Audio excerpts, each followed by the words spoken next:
The NFL draft is just 11 days away, so with that, let's go ahead and redraft the first round of the 2018 draft. And this was a fun draft class, a generational run on quarterbacks. We had the best running back prospect of all time was Saquon Barkley, lots of tackles, really good off-ball linebackers. Let's get into it.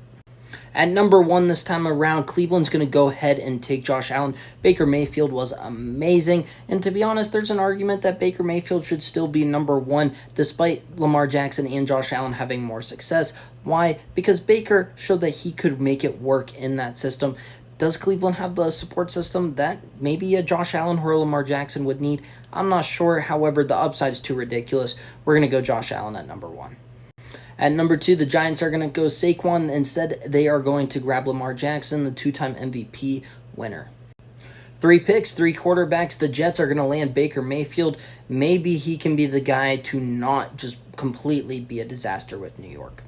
By the way, both New York teams having rookie quarterbacks in the same year, that would be fun to watch, that little back and forth. Cleveland could grab an edge rusher here. They could go and stick with Denzel Ward. Denzel Ward has been amazing. However, we're going to go with Saquon Barkley, which means we're not going to get Nick Chubb in the second round. He's probably not going to be there. Saquon, no, generational running back. Him and Josh Allen in the backfield. That would be something special to see. At number 5, the Broncos are going to go Jordan Mailata, the former rugby star, turned into one of the best NFL left tackles. He might be on the right side, that's fine.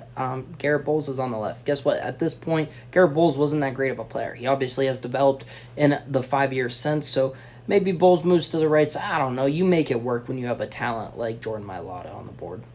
Is 6 too high for a team to draft an interior offensive lineman? Not when they're Quentin Nelson. Quentin Nelson goes back to the Colts in the redraft. Number 7, I don't like this really. I think it's a little bit too high. However, Sam Darnold's going to go to the Bills, so yes, we have 4 quarterbacks in the top 7. The talent's there. And Buffalo was patient with Josh Allen. Maybe they'll be patient with Sam Darnold. At the very least, Buffalo's a better support system. It has better ownership than the Jets. We'll see if this works. I get it. It's one season. This is probably too high, but you have a chance to go grab a franchise quarterback, you do it. At number 8, the Bears aren't going to go Roquan Smith, although you certainly could. Instead, they're going to go Fred Warner, the former safety turned linebacker. Guess what? Somebody else in the Chicago Bears history has done that before, and he wound up in the Hall of Fame. So Brian Urlacher, next up, Fred Warner. Also, crazy that the unanimous top 2 linebackers in the NFL right now, both were from this draft class. Roquan Smith, top 10 pick. Fred Warner, 3rd round pick.